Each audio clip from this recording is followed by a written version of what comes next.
going forward? Legitimate point you raise.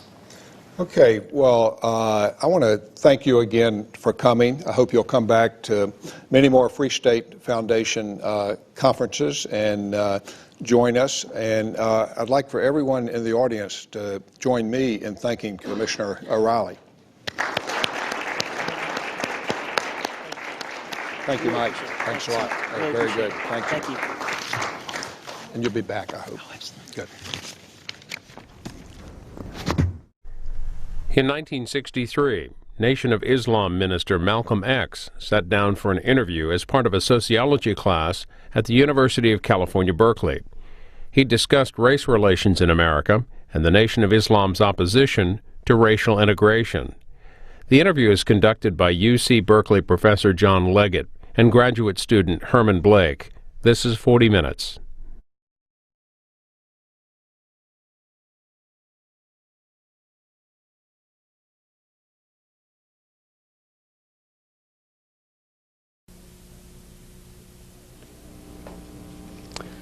Today, in our discussion of minority groups, we have with us two guests. One is Minister Malcolm X. Shabazz, one of the top leaders of the Nation of Islam, or the so-called black Muslims. And we also have Mr. Herman Blake, one of the teaching assistants in the course. We will discuss today some of the goals and some of the strategies of the Nation of Islam. And I wonder if Mr. Blake might start it off by asking Mr. Shabazz a question. Minister Malcolm, the thing that I thought might be good for starting it off is to talk about one of the most pervasive beliefs in the general society about the Nation of Islam, and that is that it is an organization dedicated to the use of violent means to attain its goals. The question I have is, how true is this, and why do you think it persists in society? Well, the Muslims who have accepted the religion of Islam and follow the religious guidance of the Honorable Elijah Muhammad have never bombed any churches, have never murdered any little girls, as was done in Birmingham, have never lynched anybody, have never at any time been guilty of initiating any aggressive acts of violence during the entire 33 years or more that the Honorable Elijah Muhammad has been teaching us. The charge of violence against us actually stems from the guilt complex that exists in the conscious and subconscious minds of most white people in this country. They know that they've been violent in their brutality against Negroes, and they feel that someday the Negro is going to wake up and try and do unto them as they have do unto the whites as the whites have done unto us. We aren't a violent group. We are taught by the Honorable Elijah Muhammad to obey the law, to respect everyone who respects us. We're taught to display courtesy, to be polite. But we're also taught that at any time anyone in any way inflicts or seeks to inflict violence upon us, we are within our religious rights to retaliate in self-defense to the maximum degree of our ability. We never initiate any violence upon anyone, but if anyone attacks us, we reserve the right to defend ourselves. So to accuse us of being violent is like accusing a man who is being lynched, who is being hung on a tree, simply because he struggles vigorously against his lyncher. The victim is accused of violence, but the lyncher is never accused of violence. And I only point this out because the various racist groups that are set up in this country by whites and who have actually practiced violence against blacks for 400 years are never associated or identified or made synonymous with the term violence. But whites speak of Muslims almost synonymously with violence. Whenever Muslims are mentioned by them, violence is brought up. But it's not connected with any other group. This is a sort of a propaganda tactic, or what I would call psychological warfare, to in some way make the image of the Muslims in this country be a violent image rather than a religious image. I'd like to ask a question in that regard. What's interesting is that members of the Nation of Islam have not used violence even when black Americans were attacked. How do you account for this? Does this in any way contradict some of the basic premises of your movement? I don't know how you mean. Well, you maintain, for example, that you will not, or that you should not use violence unless you are attacked by the white man. And I think we can note in the last several years, certainly, dozens and dozens and dozens of instances in which Negroes have been attacked, killed in some instances. You mean in these demonstrations? These demonstrations and the bombings, for example, recently in Birmingham where they killed 4 little Negro girls. And what interests me is the fact is that the Nation of Islam has not done anything to retaliate. I think you should be happy. The important thing is, does your lack of action contradict any of your basic principles? I'll explain it. You should be happy that Muslims who follow the Honorable Elijah Muhammad, number one, don't believe in any form of integration, and believe that every mention of the word integration by whites, whether it be from the mouth of Kennedy on down to the mouth of the lowest, raggediest white liberal in the street who is beatnik-like involving himself in these integration efforts, if we believed in it, we would integrate, and we would fight anybody who got in our way or made any effort whatsoever to stop us from integrating. If we really believed that the law of the land, the Supreme Court, and other so-called judicial bodies were for real when they talked about integration, we would integrate. And knowing that the law was on our side, and any effort we made to demonstrate toward integration, why, we would know the law should be on our side, if it's the law of the land. If it is the law of the land, then the demonstrators are within the law, and the discriminators are against the law. But to show you the hypocrisy of the law, when Negroes demonstrate for integration, instead of arresting the discriminators, the law arrests the demonstrators. So this is a foolish move on the part of Negroes. And when you foolishly get yourself involved with an enemy, then whatever comes upon you, that's your business. As Muslims, we believe that separation is the best way and the only sensible way, not integration. And but on the other hand, when we see our people being brutalized by white bigots, white racists, we think that they are foolish to allow themselves to be beaten and brutalized and do nothing whatsoever to protect themselves. They are foolish. They should have the right to defend themselves against any attack made against them by anyone. If a dog is biting a black man, the black man should kill the dog.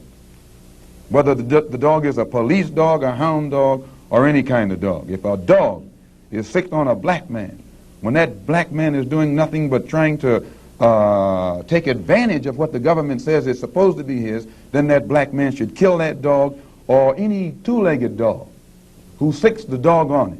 Should other black men help that particular person who was attacked?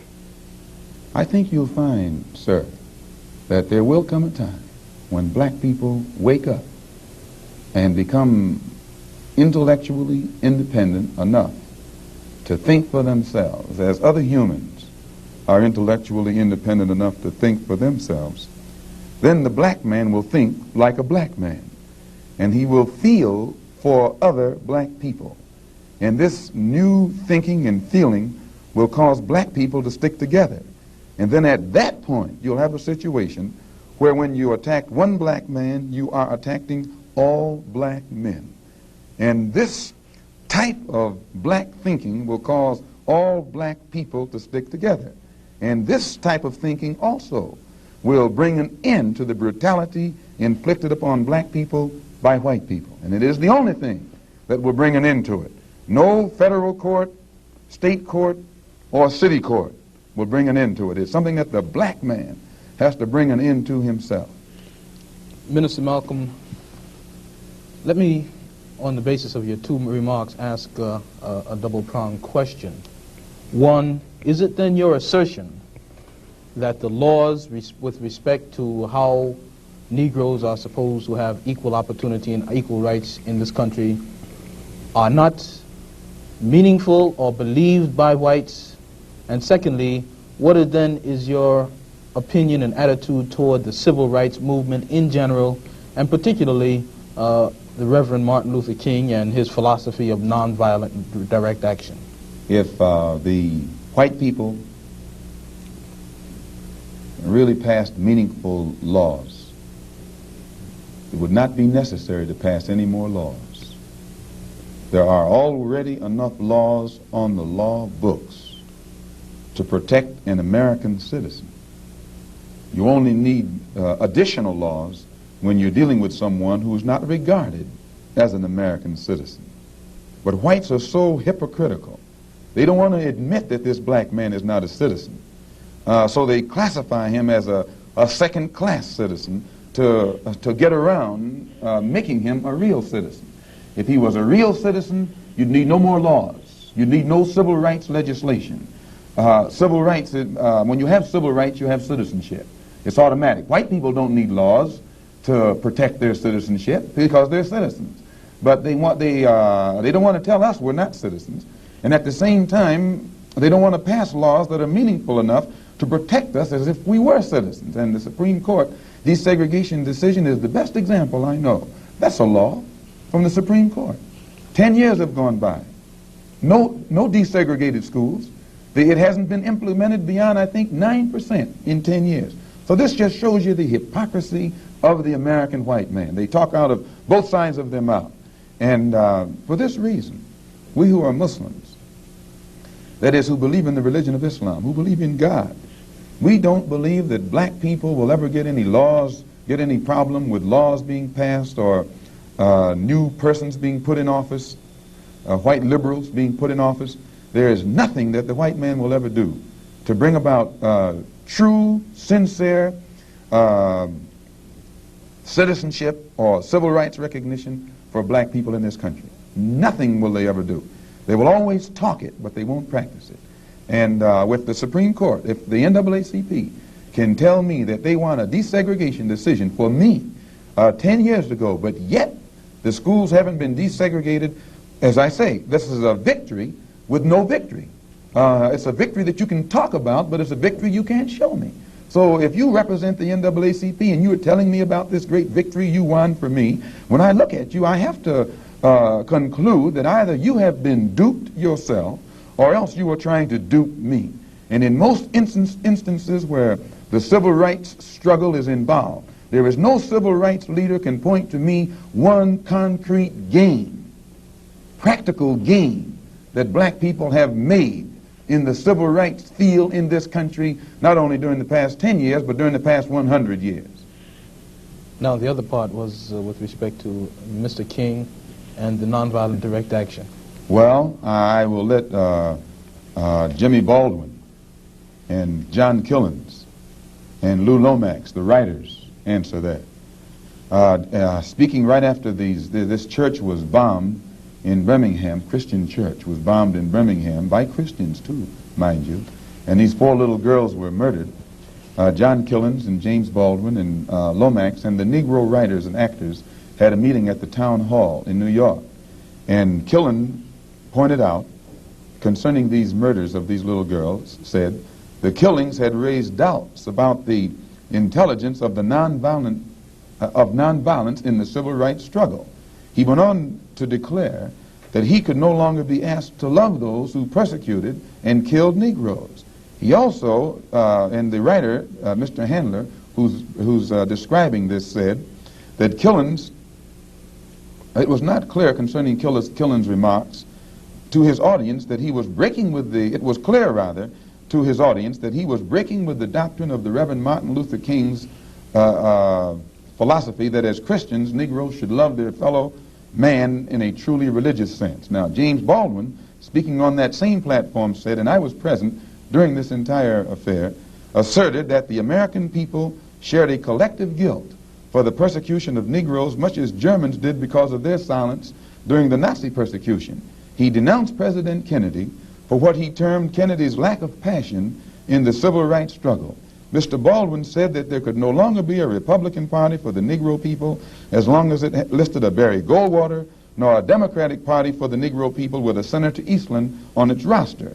He asserted that the federal government acted swiftly and energetically, that unless the federal government acted swiftly and energetically, future slaughter would make Birmingham look like a dress rehearsal. And now, what do I think about King's attitude? King's right-hand man, Wyatt Walker, at King's convention, according to the New York Times on September the 26th, said, quote, "We have been duped," meaning these persons involved in the civil rights struggle, of which King is the symbolic leader. His right-hand man says, and I quote, "We have been duped, or have duped ourselves, into believing that the chains have been broken, when in truth we have only been chained more securely. Half freedom has in many instances been worse than no freedom at all." Why, don't ask me what I think about their struggle. I can tell you what they think about their struggle. And they are pointing out that it is becoming more difficult every day for the civil rights leaders to keep the masses of black people nonviolent and long-suffering and patient and keep them from becoming disenchanted. I hope that answers your question. Well, now there's a new party which has started on the East Coast called the Freedom Now Party, an all-black organization. Would you comment upon this and also upon the possibility that the Nation of Islam might begin to turn some of its attention to the political arena in view of the fact that it is in the political arena that Negroes have not been able to in any way get justice, as has been pointed out in your previous statement? I'm not familiar with the Freedom Now Party. I'm not too familiar with politics, period, only that in the sense that white politicians have usually been very hypocritical where the so-called Negroes are concerned. So I'm a bit disenchanted with politicians and politics. The Honorable Elijah Muhammad is a religious man, and his teaching is religious and his solutions are religious. The Freedom Now Party, from what I understand, is headed by a lawyer named Conrad Lynn. I know him. He probably means well. Before passing an opinion on what it is he's trying to do, I would like to analyze it and see who's subsidizing him, see who his friends are, especially who his white friends are. And after a careful analysis, if I could conclude that there was no white support, I would be inclined to have confidence in it. But if I saw him leaning too heavily upon his white liberal friends for support, then I'd be suspicious of that too. The Muslims, in my opinion, represent an all-black party. And the Honorable Elijah Muhammad pointed out before 10,000 in Philadelphia on September the 29th at a rally that we were having, that in 1964 the black people should band together and do something about selecting and electing representatives, black representatives, politically, who have the rights and the best interests of the black people at heart, and that we should also unite together and sweep out of office all of the black political puppets who are used by the white power structure to continue white supremacy in our communities. In that regard, would you include Congressman Dawson, for example, from Chicago, and some of the people who represent him on the Chicago City Council? In which regard? In the area of acting as a puppet.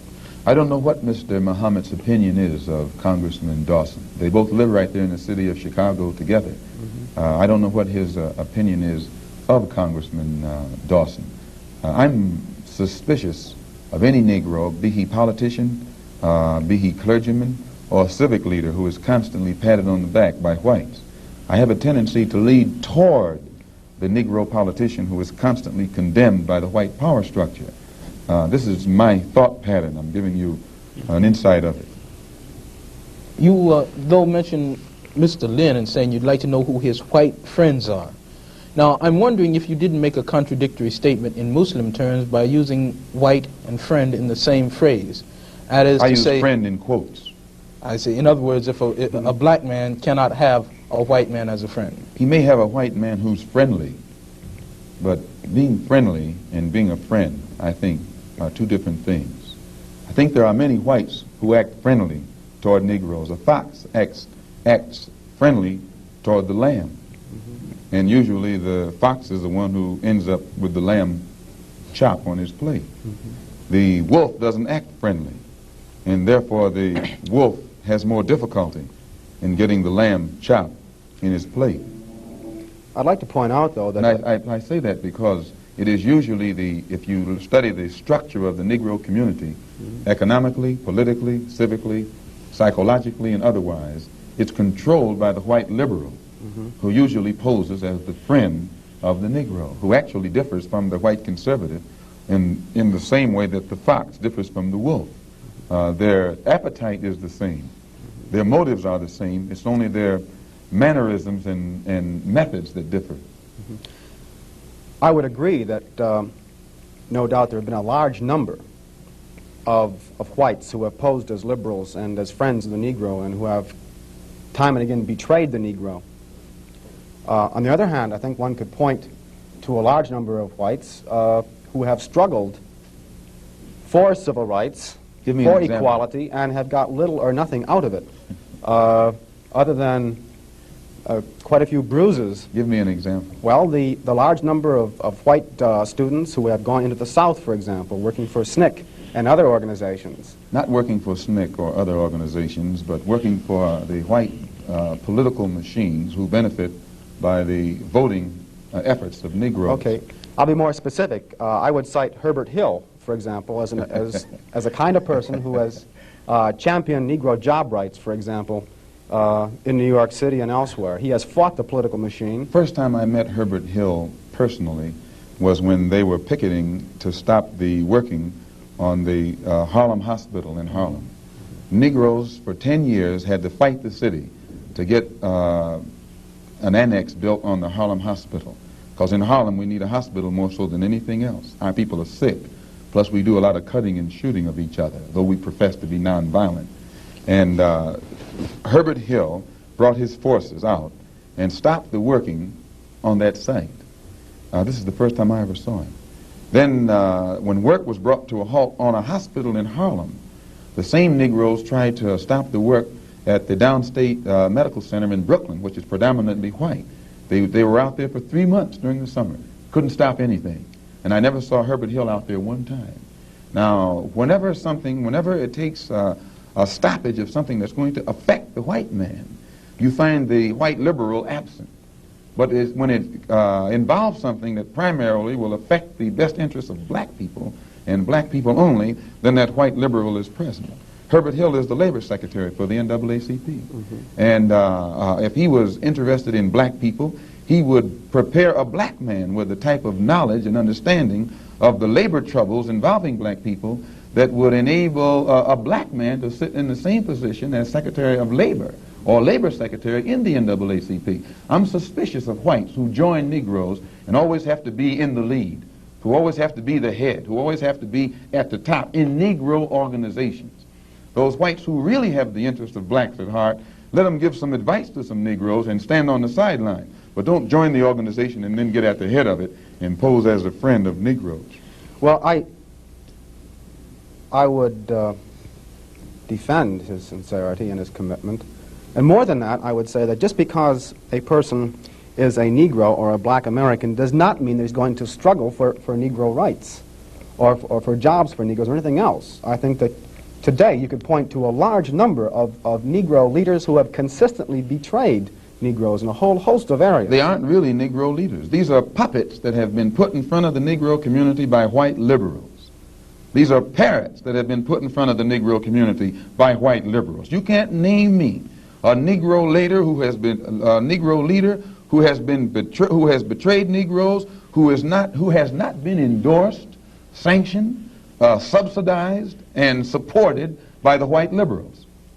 Minister Malcolm, I'd like to... Well, I could cite one example would be Congressman Dawson, for example, in Chicago.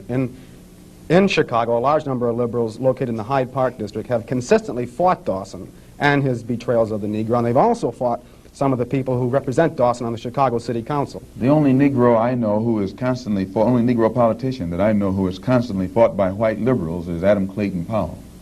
And they call him a racist because he speaks so bluntly on the race issue. But I'm not, as I said, not too familiar with Dawson and his work. Let me return to the Nation of Islam per se, Minister, by raising a question which struck me as a result of reading some of Baldwin's work, namely The Fire Next Time. Baldwin pointed out that in Harlem for many years he had passed the street corners and the soapboxes and heard people speaking from these platforms who were known as black nationalists, and nobody was listening. And he said all of a sudden he realized that people were beginning to listen to the Muslim speakers on the street corners in Harlem. The message essentially was the same, but it was that now many people were listening to what this message was. And you pointed out that the Nation of Islam has been in the picture for about 33 years. What is it, in your judgment, that has caused this tremendous amount of support that the Nation of Islam has garnered in the Negro community in, say, the last 10 years? When you put a seed in the soil, it remains beneath the soil until the season changes. And when the season changes, the seasonal change automatically brings about rather atmospheric conditions, bring about a seasonal change that makes that seed come up or crop grow in its appointed time. And all over this world today, God himself has brought about political changes, a political atmosphere, sociological, social atmosphere, economic atmosphere.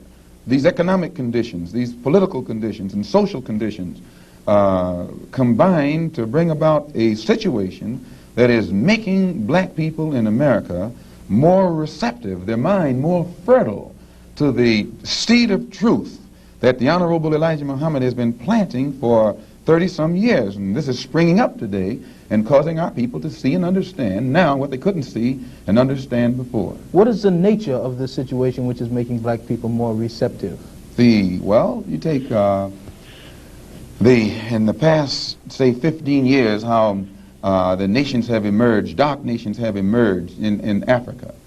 Prior to 10 years ago, most Negroes identified Africa with a savage, jungle-like place. And whenever you mentioned the word African, in their mind's eye, they could see the image of someone running around with a spear, with no language, who'd say Ugga Bugga Boo or Bwana or something, and who'd be in a jungle running from lions or chasing lions.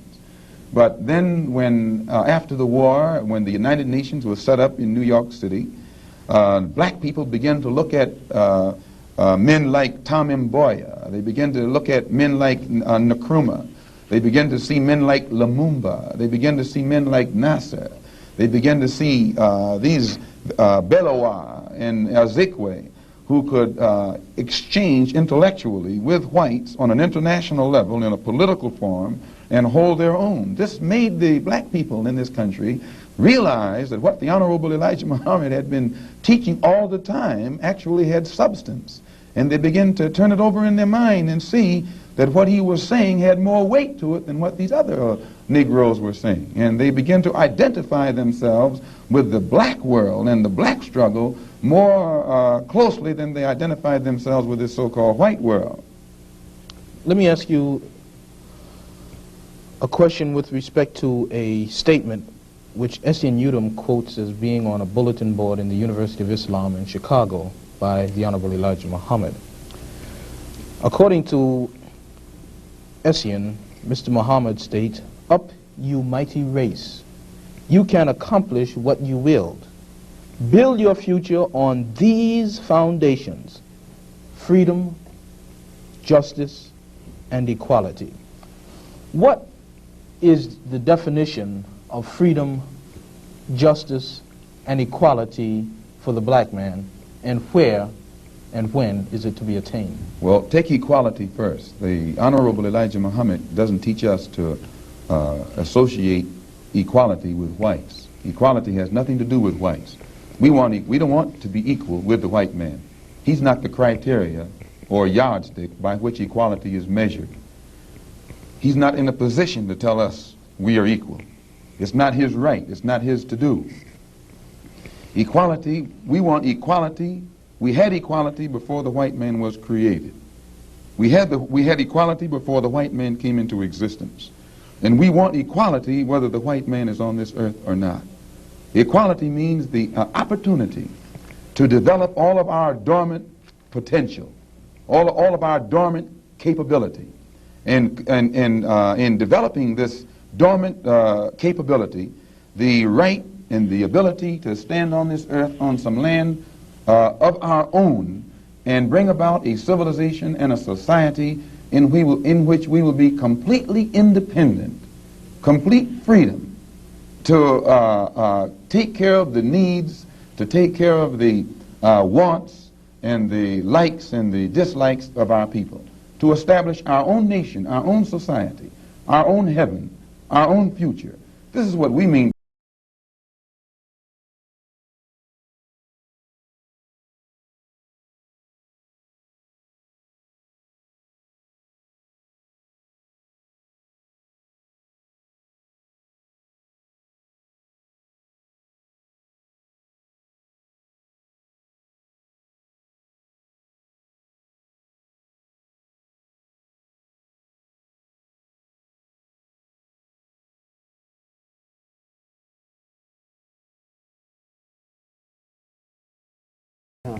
To what extent does this formulation approach that expounded by Zionists? They, for example, many Zionists maintain they could never expect justice in the Tsarist courts and the courts found in other countries in Eastern Europe and so on. And they decided that it would be wise to establish a separate state in Israel. And all of the world powers got together, the white world powers, I should say, got together and helped all of these white Jews to establish a separate state in the heart of dark-skinned people's territory.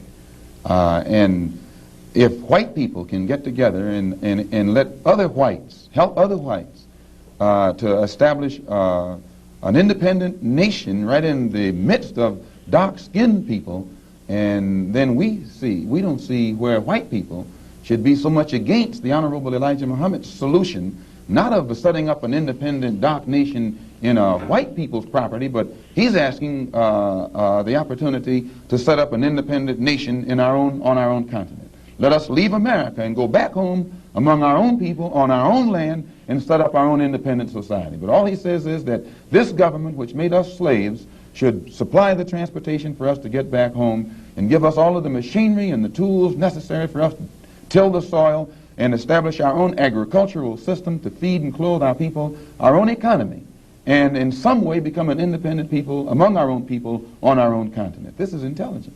And Zionists should never criticize us. You say then that the United States is not the black man's country. Definitely American laws are not black men's laws. No. American laws are not the black man's laws. Well, the laws here in America were made by white people for the benefit of white people. The Constitution was written by whites for the benefit of whites. It was never written for the benefit of blacks. And when you read the Constitution, I think in Article 1, Section 2, or Section 1, Article 1, some one of the two, and it's in the Constitution, it says that it classifies black people as 3/5 of a man. 3/5 of a man, subhuman, less than a human being. It relegates us to the level of cattle, hogs, chickens, cows, a commodity that could be bought and sold at the will of the master. No, it was written by whites for the benefit of whites and to the detriment of blacks. And when a black man stands up talking about his constitutional rights, he's out of his mind. Now, Minister Malcolm, in our textbook, which the students have read, supposedly, there is a statement, which is a quotation from Essien and essentially that from Lincoln, to the effect that the Nation of Islam does not have a great deal of support in the Negro community in this country by and large. And a recent national poll of American Negroes found that leaders and rank and file, according to their statistics, supported the Reverend Martin Luther King somewhere over 90%, whereas the support and favorable rating that they gave Minister Muhammad was less than 20%, and somewhere around 45% of them gave an unfavorable rating to Mr. Muhammad. What would your response be in terms of Baldwin's statement that this is a growing thing and the kinds of evidence that we have that there is much to it? Well, that statement I just made concerning the Constitution is Article 1, Section 2 in the Constitution, where it classifies us as chattel. Baldwin did point out that Mr. Muhammad has the only grassroots support and is the only one whose whole following operates or functions on a mass vehicle. And I think Baldwin told Dr. Kenneth Clark that Martin Luther King is at the end of his rope. Now, concerning the poll taken by Newsweek magazine, I think you said that this was the leaders who said that, who went with King and against Mr. Muhammad around 90%. I just told you a little while ago, these leaders that they called leaders, this included Lena Horne, this included Dick Gregory, and this included comedians, comics, trumpet players, baseball players. Show me in the white community where a comedian is a white leader. Show me in the white community where a singer is a white leader, or a dancer or a trumpet player is a white leader. These aren't leaders. These are puppets and clowns that have been set up over the white community and over the black community by the white community and have been made celebrities and usually say exactly what they know that the white man wants to hear. And it is an honor, actually, that they endorsed Dr. Martin Luther King and were against the Honorable Elijah Muhammad. That's actually an honor. Now, when you say that they also, in this same Newsweek poll magazine, I think the pollster said that he went into the Negro community and asked about the Muslims. And many Negroes whom he asked said, well, I never heard of the Muslims. Who are they? You know, this is the rank and file we're talking about. Oh, yeah. Now, when they got down to the rank and file, this was the answers that they got. This is the equivalent to the situation in Kenya during the Mau Mau uprising, when many frightened whites in Kenya, Africa, would go among the Africans and ask them, what about the Mau Mau? And the African would say, I never heard of them. And the same white man who would ask the African this question and very naively believe what the African said, when he went to bed that night, he would lose his head. And usually the one who took his head was the same African who told him that afternoon he had never heard of the Mau Mau. Except in the Newsweek poll, they used Negro interviewers. You'll find that oftentimes Negroes are as much on guard around Negro interviewers, who usually represent the bourgeois element of Negroes, as they are on guard around whites. Usually Negroes know that when this bourgeois Negro walks through the door, he is not doing something that he's initiated himself, but he's involved in something in which the white man is the absolute author of and has sent him to the Negro community for some information. And when they give that Negro some information, usually they give him the information that they want him to take back to the white man, because that's who he's going to take it back to. 4 more minutes. Our time is just about up, Minister Malcolm, and perhaps you could summarize and conclude by giving us, in your opinion, or in the opinion of Mr. Elijah Muhammad, what would be the ideal solution to the racial problem in the United States today? Well, on Thursday, October the 3rd, the New York Tribune, in an editorial, pointed out in Boston, in an article called The Civil Rights Iceberg, they pointed out how Kennedy had realized that beneath the water, the civil rights whole problem was political suicide. Because in his own hometown, the head of the Board of Education, a woman named Mrs. Hicks, was running against the NAACP philosophy, and she swept aside all other opposition. The whole white community supported her in opposition to the NAACP's desire for integrated schools, integrated housing, and otherwise. So I say that to say this, that even the Jewish community, which is supposed to be pro-liberal, went against the NAACP. Whites are against integration in practice, but they're for it in principle. So the only solution is separation. And the Honorable Elijah Muhammad says that this can be brought about simply by letting our people be exposed to the truth about ourselves, about the white man, about our history and our condition in this country. And once we are exposed to the complete truth about things as they actually exist in this country, the masses of black people will choose complete separation from this entire system, political system, economic system, social system, and whatever other aspect or description or adjective you want to attach to it. Let us go back home to our own people, live among our own kind, and solve our own problems ourselves. And if the white man doesn't want us to go back to our own people and live in our own country, then since we can't get along together in peace on this country with white people, let us separate part of this continent, migrate to that separate territory, let the government give us everything we need to establish our own independent economic system and society, and thereby we'll be able to solve our own problems ourselves and prove that we are human beings and a part of the human family and can do for ourselves what other humans have done for themselves. And then we'll be able to stop blaming the white man for what he has done and stop begging the white man to solve our problems. We'll be able to solve our problems ourselves. Thank you very much. That's it.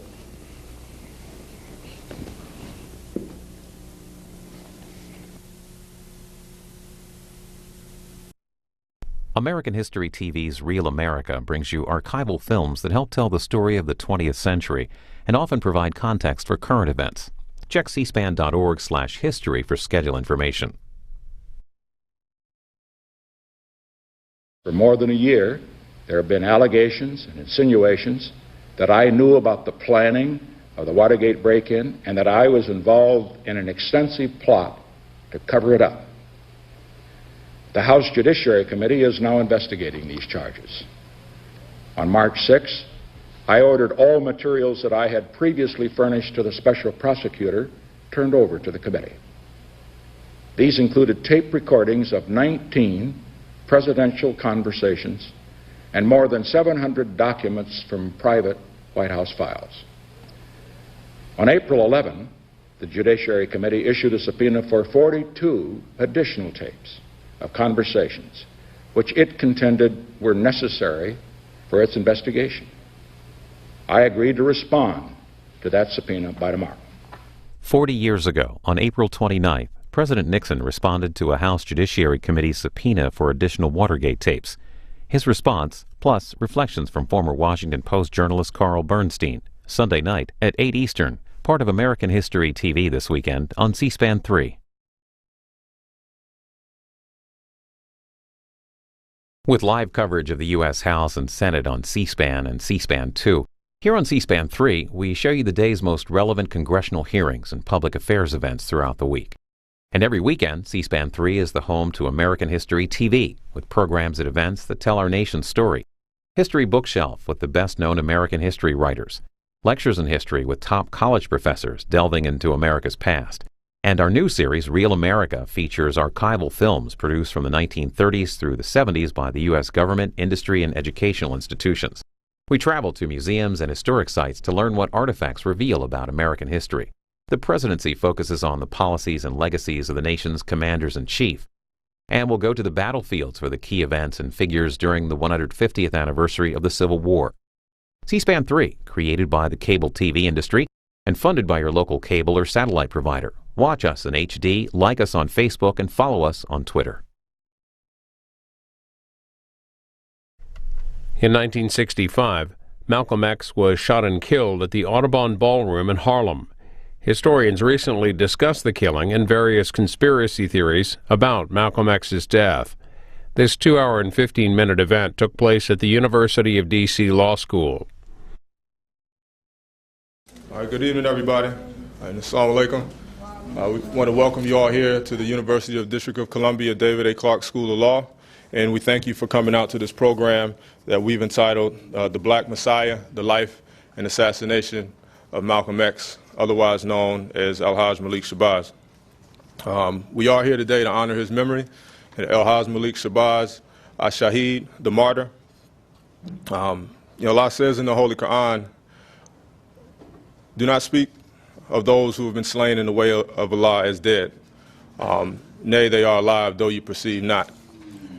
Martyrs in Islam occupy a very special place, as I'm sure they do in most cultures. These are people who have not only dedicated their lives to a righteous struggle but have also sacrificed their lives in that same cause. And they deserve to be honored, and they deserve to be remembered properly. And they deserve to become an inspiration to those of us who are still here, who can follow along in their footsteps. 49 years ago today, Malik Shabazz became a martyr, and we're here today, this evening, in the short time that we have, to discuss his life and also the particular circumstances surrounding his assassination. Malik Shabazz, otherwise referred to in this program as the Black Messiah. We did not choose that title because it's pithy or creative. We chose that from the words of the Federal Bureau of Investigation as they put forth in a memo the goals of their counterintelligence program, otherwise known as COINTELPRO, which was an operation that took place and was conducted officially between 1956 and 1971. Unofficially, we would say that it never ended, and Shahid's going to talk a little bit more about that later on in the program. But they had 5 primary goals that were shown in their own documentation, and the story of how that documentation was acquired, recently was put out in all of its glory in a book by Betty Metzger, who was a Washington Post writer, called The Burglary. And it discusses the story of these brave men and women who broke into an FBI field office and accidentally came across these documents and publicized them. And so the 4th point, the 4th goal, they said prevent militant, that's the 3rd point. The 2nd point, prevent the rise of a Messiah who could unify, electrify, and electrify the militant black nationalist movement. Malcolm X might have been such a Messiah. This was 1968, which is why they were speaking of him in the past tense. Might have been such a Messiah. He is the martyr of the movement today. Martin Luther King, Stokely Carmichael, and Elijah Muhammad all aspire to this position. Elijah Muhammad is less of a threat because of his age. King could be a very real contender for this position should he abandon his supposed obedience to white liberal doctrines or of nonviolence and embrace black nationalism. Carmichael has the necessary charisma to be a real threat in this way. So the way in which the FBI and other agencies, the CIA, was tracking Malcolm, particularly in the last years of his life when he had become more of an international figure. The New York Police Department had a special unit, I believe it was the Bureau of Special Services, or the BOSS unit, that was tracking Malcolm.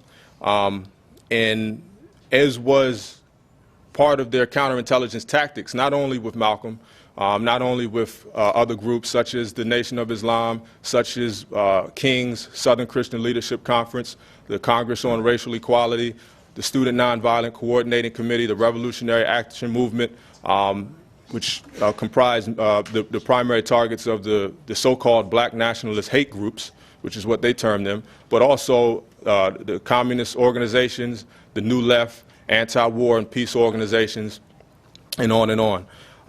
But one of their tactics was to foment dissension within those organizations and within those movements, to create animosity if it wasn't there, to stoke animosity if it was there, and to otherwise manipulate people into doing their dirty work for them. In the case of Malcolm, even there were informants and other people who had infiltrators into his organizations, and I believe the person pretending to give him mouth-to-mouth resuscitation after he had been shot multiple times by several gunmen was in fact an FBI agent, Gene Roberts, who was also his bodyguard. So we're going to be going more into that.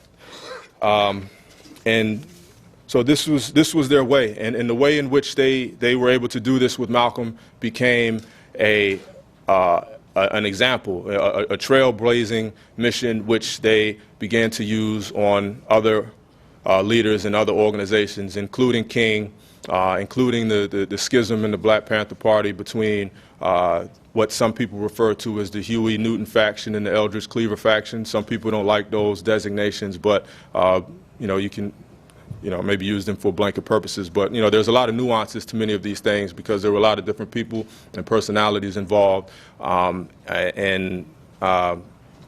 sometimes it's not fair to use such generalizations. So pardon me to anyone who's watching or who will watch. There's another way to look at this assassination on Malik Shabazz, and I look at it also as a theft, as a grand larceny, because he was stolen from us. He was stolen from the black community, he was stolen from the Muslim community, he was stolen from the Brotherhood of Man. And following that, in the years and decades intervening, his memory has also been stolen and smudged and undermined and otherwise changed. Historians refer to this as revisionist history. And thankfully we have Dr. Jared Ball, who's also on the panel, and he's going to be discussing that. But this is another tactic that we see not only with Malcolm, but with others. Also notably, Dr. Martin Luther King. When we talk about Malcolm, we get this 1963 version of Malcolm very often. We don't get the 1965 version, which is better described as Malik Shabazz. We still, even among ourselves, we still often refer to him as Malcolm X, but he no longer went by that name in the last years of his life. He was Malik Shabazz. And what we get is this often in pop culture, through our history texts in grade school and in the public schools, this 1963 Nation of Islam, Malcolm X. But he had gone beyond that.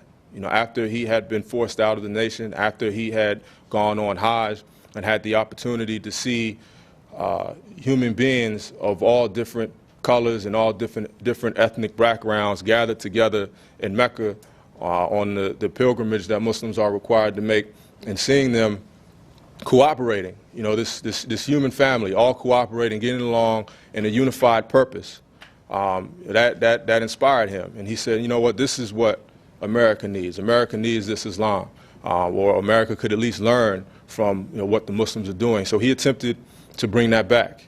And he established the Muslim Mosque Incorporated, which was a way to bring those who were in the Nation of Islam into a more orthodox learning and teaching of Islam, and also to bring people who weren't Muslims, to give them an opportunity to learn about what true Islam was.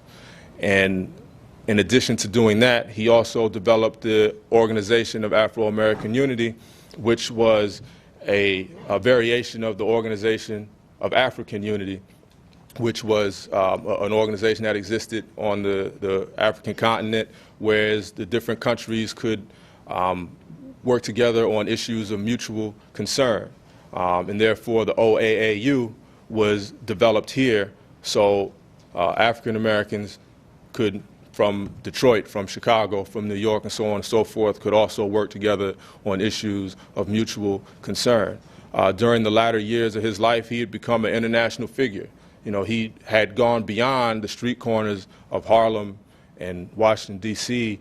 and Los Angeles, and he was now going to Asia, to Africa, to the Caribbean, and had become an international force propagating and internationalizing the African American struggle. And this became a very real concern to the powers that be.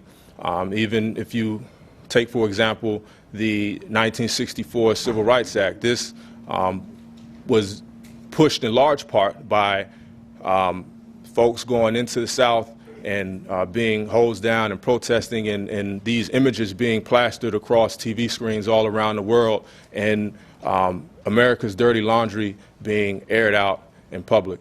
America has sought incessantly to promote itself as an exemplar of moral authority and human rights in the world.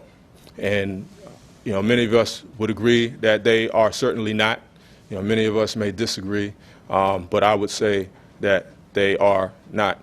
And during this period, there was also, of course, the Cold War, and one of the fronts of which the Cold War was fought was in the United Nations regarding human rights, whereas the United States wanted to push their agenda, which had to do with civil rights and things of that nature, and the Soviet Union wanted to push a more rights-based model of economic rights and social rights and things of that nature.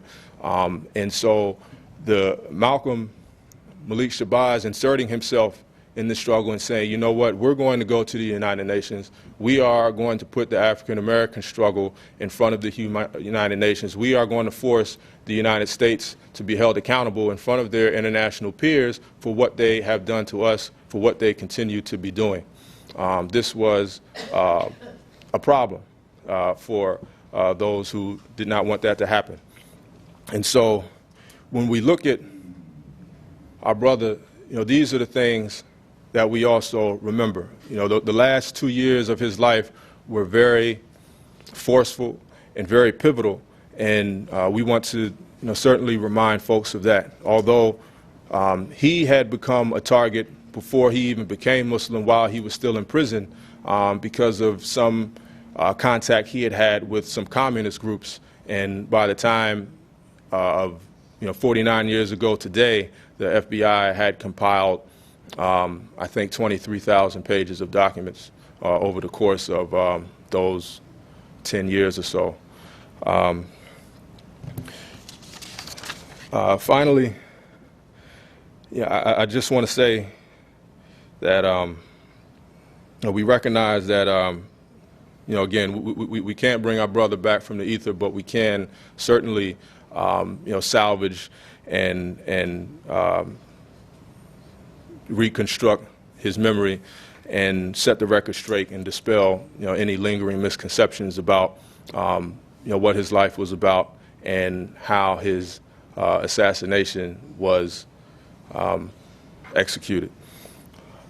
With us today we have John Judge, who is the executive director of the Museum of Hidden History, which was instrumental in putting this program together, along with the help of several student organizations, several of which I'm a part, the UDC chapter of the National Lawyers Guild, also the Black Law Students Association, and the Black Men's Law Society, who is represented in the back by Brother Gino Ray, and I think Randall. I can't see, there's a pillar in my face, but I know y'all are back there.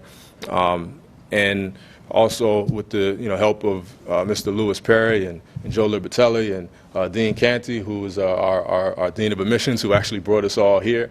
We have a lot to be thankful for in this room. But John Judge contacted me, and we were able to work together on this. He's an independent researcher, lecturer, and author of the book Judge for Yourself. He was the co-founder of both the Committee for an Open Archives and the Coalition on Political Assassinations. He has studied all the major political assassinations of the last century and helped to draft both the JFK Assassination Records Act and the Martin Luther King Jr. Records Act currently in Congress. Judge also co-founded the 9/11 Research Project, the McGehee Intelligence Library, and is working to create a Museum of Hidden History in Washington, D.C. You can go to the website www.politicalassasinations.com and also www.museumofhiddenhistory.org. We've also been joined by Dr. Baba Zach Kondo, who is married and the father of 7 children. For the past 8 years, he has been a professor of history at Baltimore City Community College. Prior to this, he spent 15 years teaching history and black studies at Bowie State University in Maryland, where he also founded and coordinated Pan-African Studies. He has also taught at Goddard College in Vermont, Gettysburg College in Pennsylvania, and Thomas Edison State College in New Jersey. He is the author of Conspiracies, Unraveling the Assassination of Malcolm X, and numerous other works, including The Black Student's Guide and A Crash Course in Black History. Also, Shahid Buttar, who's in between Dr. Zach Kondo and John Judge, who is the Executive Director of the Bill of Rights Defense Committee and its work defending civil liberties and constitutional rights. Shahid